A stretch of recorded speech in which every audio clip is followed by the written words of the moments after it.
record here. Okay.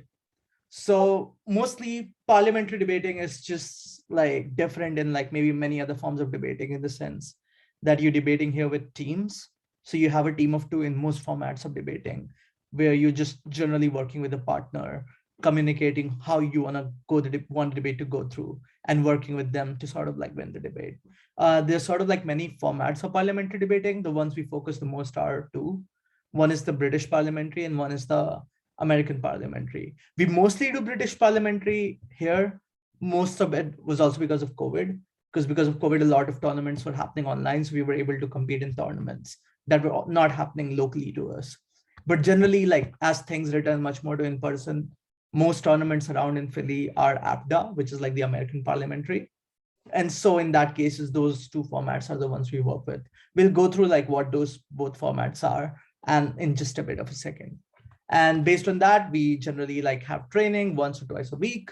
We try to like improve in like just the debating theory, which is basically how to make better arguments in general, how to better work with your teammates, and how to like maybe just speak about something you know nothing about, given 15 minutes of prep time. And also spars, which is basically like just practicing like debate like any other competitive sport, where we get together, we pick a topic, we just practice the hell out to get better at the activity.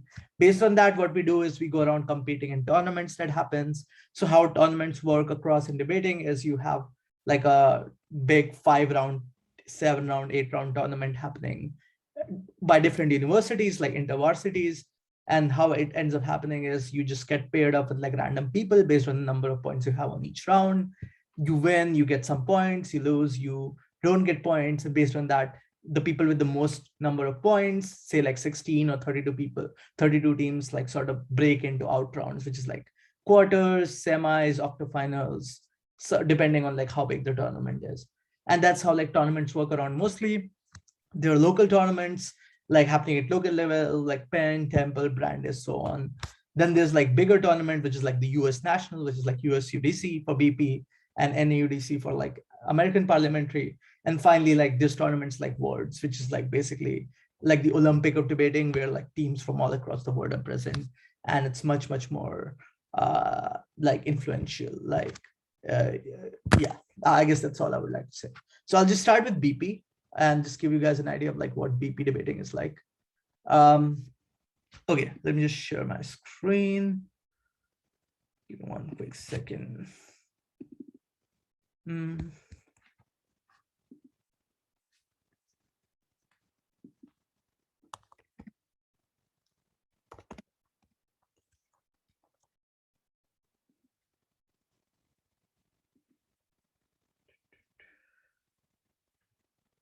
Okay, this should be up. Yeah, just give me a second. It's trying to open this.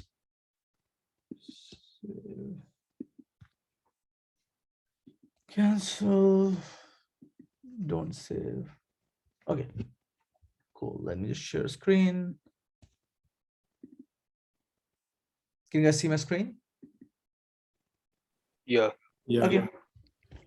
Yeah. How do you do that? Slideshow, play from start. Okay, so we'll first like just go through British parliamentary debating format, which is like the most prominent word across the world. And especially when it's online, a lot of tournaments happening across are like BP. We'll get to that. So I'll put these slides in the Discord so you can access it at any point you want to. In the beginning, I've put a couple of like videos about BP that you specifically can watch to get to know that format more and like stuff more about like how BP works like. But basically, what is the goal of this session? The goal is basically to give you an idea of like what happens in a British parliamentary debate. So like what's actually happening if you go and enter a British parliamentary debate. How do you follow the debate? How is things happening? Who is who, and so on. Tips and strategies, like very basic strategies on like how to like do each side. And also like please ask questions if you don't understand anything, because like I've done this for like a few years, and so like at this point, like, you know, it's harder to like gauge like how much people are getting. So I would like to make this as applicable as possible. Okay, what I wish I knew before BP. So some of you might have done like other debating formats. Um, like you don't have to like change like things very drastically if you're coming into BP from any other format. You still need to make arguments the same way as you would in like ABDA, 3v3, Lincoln Douglas, College Forum, any form of debating you've done at any point in your life. So it's almost very much the same. The structure is different, but the way you're debating is just the same. Also, your objective should not always be to get first. We'll get to that, what that means. Your objective should be to perform like the best in the debate. So basically there's 4 positions. There are 4 teams in the BP round, and you get first, second, third, or fourth based on how you perform. And you shouldn't always like be like crazy about getting first, especially in the beginning.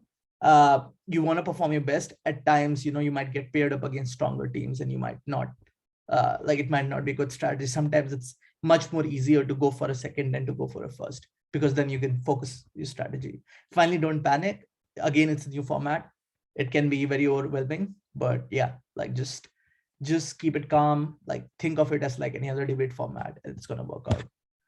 So what is BP? BP is like a format where there's like 8 speakers, where each speech is 7 minutes long, and there's 4 teams of 2. Wait, do I have picture? Yeah. So this is how like a BP debate sort of like looks like.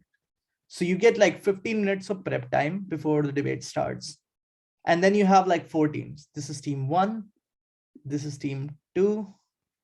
This is team 3. This is team 4. Okay. Each team is made up of 2 people. And basically the first team is called opening government. The second team is called opening opposition. Third team is called closing government. Fourth team is called closing opposition. So it's very similar to a place where you might have 2 teams, opposition and proposition, government and opposition, same sort of thing, except here each government and opposition teams divided into 2, and we'll get to that, to what that means, right? So basically, like the way this debate follows is your speaker number 1 speaks first, which is like the opening government first speaker. Speaker number 2 speaks second, which is like opening opposition first speaker. Speaker 3 speaks third, which is basically the second speaker from opening government. And so it goes like in a zigzag fashion. And the point of it is to like have more engagement. So basically speaker number 2 will directly respond to everything speaker 1 is saying. And so the order alternates between proposition and opposition. So the other team can like respond well to everything like the other side is saying. And that can be integrated well off. Now, how does like government, like 2 government teams, 2 opposition teams work? So the point of like this here itself is that you have 2 teams on opposition, 2 teams on proposition. The point of that is you're still competing against every 3 other team in the room. So if I'm opening government, I'm still competing against closing government. I'm still competing against both opposition teams. But like the point here is me and my closing team, my closing government team will be making the arguments for the same side. So if the debate is about the House will ban smoking, both the opposition teams will be making argument about why we should not ban smoking, or we should regulate smoking, or we should like do something else, but banning is bad, or like there are better ways to do about things. While my closing government team will be like arguing just like me about why it is important to ban smoking. So both our teams are telling why we should ban smoking, like what are the good things, like what should be the ideas for doing that. And basically the team that does it better will get first out of us. So like if the points I'm making as the opening government are not relevant to the debate, so if I go into the debate, I'm like, we should ban smoking because, like it's such a bad activity, blah, blah, blah. I made bad arguments. And then like my closing government team comes and it like makes a much more nuanced debate about right to life, like why smoking inherently violates right to life and people cannot make conscious decisions when it comes to smoking. They are going to get a win over me. So I'm going to lose out to my closing team. Even if I destroyed the other 2 opposition teams in rebuttal, I'll still lose to my closing government team because they made much more better arguments than me in my side. So basically the point of BP is to beat opposing teams, but also to make the best possible arguments for each possible motion. Then there comes the point, right? So initially the idea is like, since you have 15 minutes of prep before this debate starts, so you'll get a motion, say the House will ban smoking. You get 15 minutes to work with your partner, write your speeches, decide the speaking order, how to go around doing things, like any strategies. Then the debate starts. And since each speech is 7 minutes long, the second half, which is the closing half of the debate, starts after half an hour, approximately half an hour after prep time ends, because 7, 7, 7, 7, 28, put 2-3 minutes. It's going to start approximately half an hour. So the closing teams get like half an hour more of prep than the opening teams. But the point here becomes that the closing teams have to bring in new material. So if you as an opening team get lesser time to prepare, but if you cover the debate like pretty well, if you hit all the important points of the debate, you are likely going to win. The closing teams get a lot of time more to prepare. They get to see how the debate is flowing, right? Like how's, and they get to engage with every team. Like a closing government team can respond to opening opposition team and can also respond to closing opposition team. While opening government team only has time to respond to opening opposition team because the speech is over by the time closing starts speaking. But you have to bring in something substantial. And that's what is called extending the debate.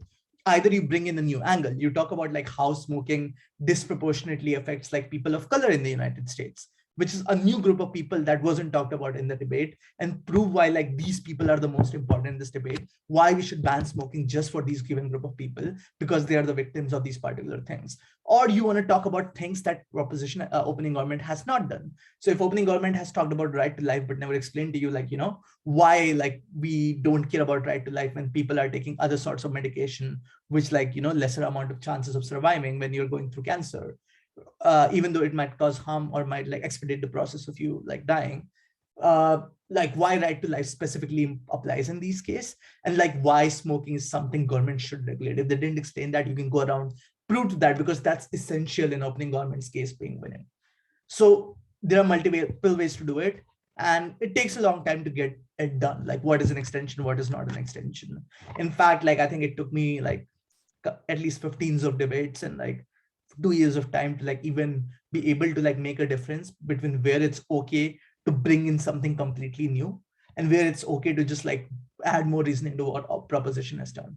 Because just because you're bringing in something new doesn't make it the most important in this debate. Okay, where did my mouse disappear? Give me 1 sec. Huh. This is weird. Give me 1 sec. Okay.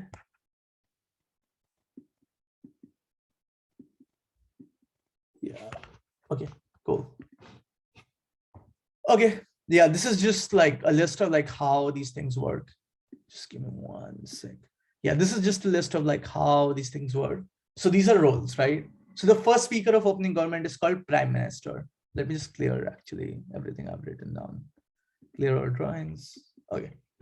So first speaker in the government team is called Prime Minister. First speaker in the opposition team is called Leader of Opposition. Both the speakers of corresponding teams are called deputies. On the closing side, last speakers are called whip, and the like first speakers are called members. How this particularly works is like your prime minister, which is your first speaker, opens the case for the government. So they come and explain like what the debate is about. So if the debate is about smoking, they come and set up the debate to you. Like, why are we even debating this topic? Why are we even like talking about banning smoking? Like what does the world look like? A world with smoking look like? And how are things going on? Prime Minister is the one that sets up the debate. Prime Minister is the one that decides like what do we mean by banning smoking? What kind of ban are we doing? How is it going to apply? What are the model like what is going to happen to people who smoke or who violate the law? Like bunch of different things that might be important to this debate. Like sometimes some debates don't require that much modeling, where you need to explain, while some debates which are like specific policy debates where like you need to. So for example, if you debate like the House will invade North Korea, you might need to talk about like, you know, how you're actually going to do it. And it's important. It becomes very relevant to talk about like the mechanics of how it's going to work out as well. Then the first speaker is Leader of Opposition, who comes and like just opens the debate for opposition side.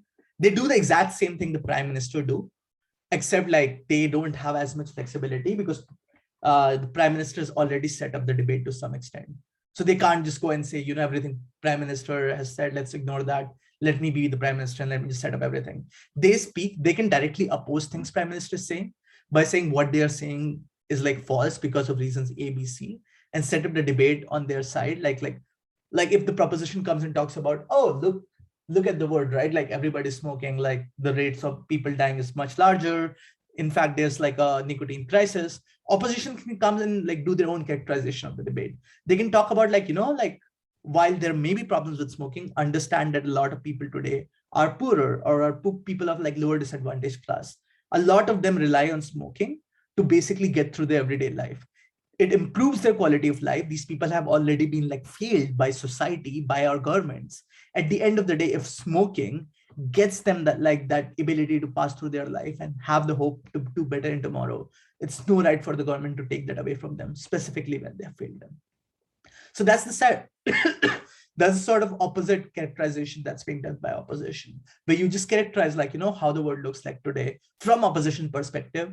It's slightly biased from your perspective. And you say, like this is what is happening. And this is why what proposition is saying is wrong, or this is why you need to do things this particular manner. Both deputy speakers come, like they respond. So after prime minister comes, leader of opposition comes and responds to rebuttal to like the first speaker. They say, oh, these are the things they said wrong, or these are the things they don't work, or these are the things like they didn't provide enough information on. The deputy prime minister then comes, and everything that was attacked by like the leader of opposition, deputy leader of opposition just comes and builds it up again. They're like, oh, opposition came and said, like these things don't work. Here's why they work, A, B, C, D, or like just explaining things that weren't there. So they reconstruct the case after it's been broken down by opposition. And then they add more things to further strengthen it, as well as add new material.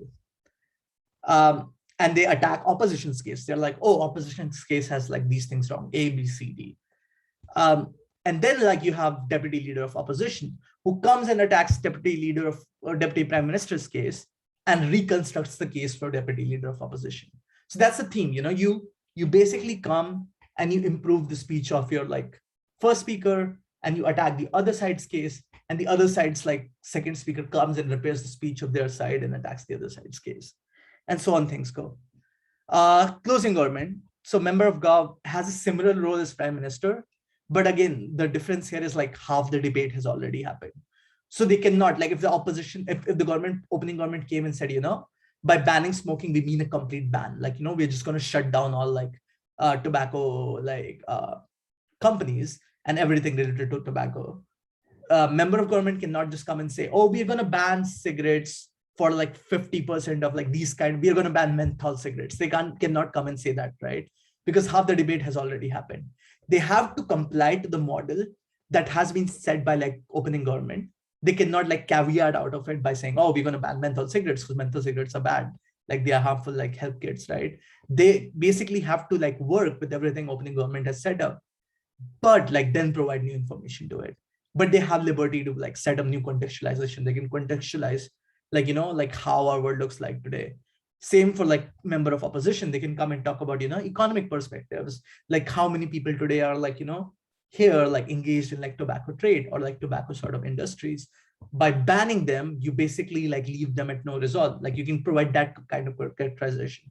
So you like both the members' speeches are sort of like prime minister, leader of opposition speeches, that you set up new material and you open both the sides and you have a lot of flexibility in what to do. But you have limited options to work with compared to opening, because as opening, you can talk about anything. But as like closing, stuff has already been said. You have to work with those rules. You cannot knife the other. Finally, whip speeches. Whip speeches are slightly different in the sense that you're not supposed to say anything new in whip speeches. Whip speeches are like summary speeches where you basically say which side won. So if I'm the whip for closing government, I'm going to come and compare like the debate as it went through, right? I'll talk about everything that was talked by opening government and everything that was talked by like closing opposition, opening opposition, and say which team won. I provide a biased sort of judgment of the debate. I say, oh, the first thing they talk about is right to life, right? And like, like importance of like mental health and freedom to choose, right? Understand none of these points are like relevant in this debate. And even if you're talking about right to life, it's important to like understand it from perspective ABC, which was provided to me by my partner, number 5, member of government. And you prove like why your side is the most important side in this debate. And then you do that and you say, because of these reasons, our side should have won the debate on the first point, on the second point, on the third point that the debate has gone through. So you're basically providing a like biased judgment of how the debate went through and proving like, why your side should have won. In that role, you're just coming out, you're saying the first clash was right to life, the second clash was mental health, the third clash was economic. Economic is the most important because like, like all the other clashes are just principalistic, but like economic clash is what affects people's lives the most. Since people are getting affected the most, our side is the most important one to win the debate. And that's why closing opposition should win. So that's the kind of stuff WIP does. WIP like basically summarizes the debate and just says like, this is why we should win, and so on. Okay. A little bit of in-depth. It might still seem new to you, but like a little bit of in-depth. By the way, Mohammed, did you see the demo debate that we posted? Yeah, I did. Okay. So you probably, so what we did in our demo debate was like an opening half of a debate with 4 people. So basically we did 1, 2, 3, 4. We didn't do 5, 6, 7, 8. And that's basically how like the debate goes around. So like if you've seen a PP debate before, I think it will make a lot more sense than if you haven't. So speaker roles, how it basically works is like you have, just one sec. I think someone texted. Okay. Okay. Opening half. So opening half, basically, as I've said before, prime minister, leader of opposition, they set up the debate, like model.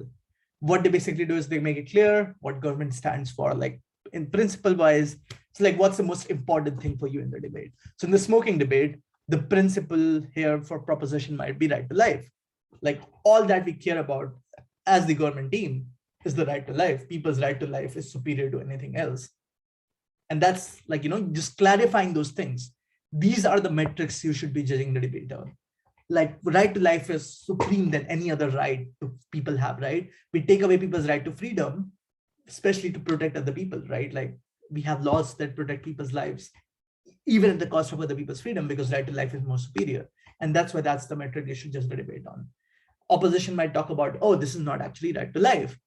Like people are consciously doing it, they're aware of it. That's different from shooting myself in the head or shooting someone else in the head. Smoking cigarettes, which might cause that like effect, is not the same as like right to life. And they might like just come and talk about why freedom is the most important metric you should judge people on, specifically in the current context. Deputy does similar thing. They build on the government opposition case. They add new material, take material away from closing. So as I said before, closing has to bring on new material to win the debate. So one of the other things the second speaker do is they sort of like touch everything. They want to touch like most important things of the debate. So they want to like cover important aspects or avenues that are super important to the debate but haven't been covered. And they just like talk about that. So it's difficult for closing teams to come in and like make that their case. So that's a bit more advanced thing that you probably don't need to concern yourself with in the beginning, but it's something that comes on in terms of strategy.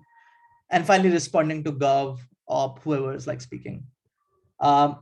Closing half, you have a gov op member, depending on which side you're on, introduces their extension. So extension is what's new in your speech. That's what's called extension. So if I'm closing opposition, if I'm closing proposition and I'm talking about, like Black people getting disproportionately affected by smoking crisis, and like, how other things are like measured in those terms. For example, like if you look at Juul, right? Like Juul initially, nicotine got very heavily regulated because it's mostly like smoked by like, it's mostly like consumed by people who not people of color, basically rich kids, like rich school kids, white kids, and so on, right? So at the end of the day, like those things get regulated very easily, while cigarette industries thrive on people of color, immigrants, all of those things, because like it has been systemic. It's been like coming around from old times. It's important to ban it to protect those sort of people. So this is my extension. So if proposition talked about right to life, I'm talking about a specific group of people who are the most important in this debate. This is my extension. And this is basically called highlighting my new material. This is the new material I'm bringing to the debate. And this is why it's important. So it's like a second speech of like affirmative, negative. Whip is basically use the extension that's been presented and to show like why closing side have won. So you basically use this extension and talk about like how no one in the debate talked about which group of people matter, right? At the end of the day, both sides talk about right to life, freedom, but those are ideas that are specifically important to like people of privilege. Our side is the only one that's talking about like disproportionate people of color who specifically get affected by the system. And because we are the only ones that affect the most vulnerable group, we should win. So that's like using our extension and saying why it's the most important and using it to show why we should win. That's like basically the web job. Yeah, extension. This is a term you'll get seen thrown around. You'll see thrown around a lot, no matter where you go, like or however much debating you do. There's still like a lot of varied ideas of what an extension is, how important an extension is. Some judges are like, anything that's important to the debate is an extension, while some judges, because at the end of the day, judges are students like you and me, or like people, who have some limited experience in debating. Some people are more old school and they're like, oh, like the material has to be explicitly new for it to count as extension.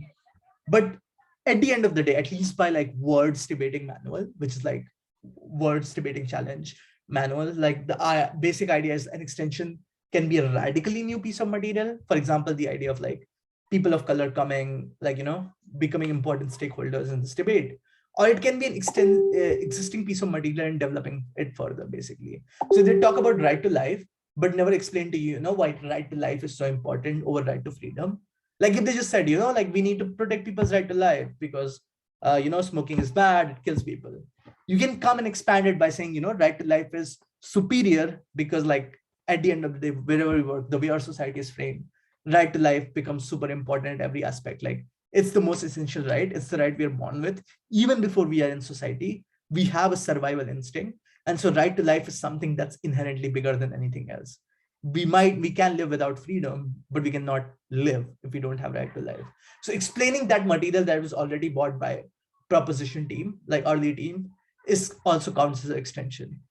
You can run multiple extensions, so you can have multiple new points. Although having too many is not a good idea because, again, the more stuff you have, the lesser time you have to explain it. So it's again at the end of the day about strategy. Or they can be new rebuttal, something like just that just brings down opposition case completely. Again, it's something you get by experience, understanding like what kind of extensions there are. When an extension is in like distinct from material brought by opening term, extension is considered derivative. So basically, if the extension that you have is like just very similar to what opening teams have said, it's called like derivative. That basically you're using like you're just saying what the opening has said, and it's unlikely to be debate winning. But you can still use stuff that's like derivative and use it by emphasizing what is new and different. So if generally like the judge thinks that your extension is derivative, like the only way to understand that basically means that you didn't highlight enough like what's new in your material. And that's something a whip also does. Like whip, when whip is like differentiating, this is the material brought by our closing, this is the material brought by our closing. Like it's important to distinguish, the opening just came and mentioned right to life, but they never explained to you, why right to life is so essential to be like freedom, which the opposition talks about. So just talking about like, what explicitly we explain is very important, especially as a closing team. Finally, points of information. So these are like the ability to have like ask questions in between rounds. So whenever a speaker is speaking, they have a 7 minute of their speech, right? The first and the last minute are predicted. So between 0 to 1 and 6 to 7 minutes, no one can like interrupt anyone. Between first and seventh minute, you can just come by, raise your hand, and be like point of information. Or you don't have to say it, you can just raise your hand and stand. And the speaker may or may not take you. They are not obligated to like accept you, or they might be like, just wait till fifth minute. I'll take your point of information in the fifth minute when I've like moved, or when they are done with one argument, moving to next argument, they'll be like, oh, I'll take a point of information now. So you raise your hand and you ask questions. Speaker can turn down the question. Basically, that's the idea. Teams should take 3 to 4 POIs between them. I think this is specifically on the high number. I think you should take at least one POI every speech, because if you don't take, it sounds non-engaging. There are multiple reasons for that. If you take POI, you can know what is happening from the other side. So if the other side is offering you a POI, it gives you an idea of what the opposition team is going to say in their round, because that's basically where their point of information is going to be based on. And that gives you some extra time in your speech to respond to that. Secondly, if I'm in the opening government team and this closing opposition, right? I want to take POI from closing opposition because I'll never get to interact with them. I'll only interact with opening opposition, and then the speech debate will move to the closing half. So I want to take a point of information from closing opposition, so I can just like, get an idea of what they're going to talk about, so I can respond to it preemptively. So if their debate is going to be about economics, if they ask some POI about economics, I know that they're basically going to come and talk about economics. So I, in my speech, can figure out like a rebuttal to economics argument, as well as ask my partner can then just come and like talk about, like why we shouldn't care about economics at the end of the day. All that matters is right to life. So POIs are very important, specifically engagement in understanding, because at the end of the day, once you give your speech, like you only can hear other people. And so it's important to take POIs when you're, again, first last minutes of predicted time, you cannot ask a question. And why this allows opening teams to be relevant in closing half. So now you've given your speeches in opening half. What do you do when like closing half speeches are going?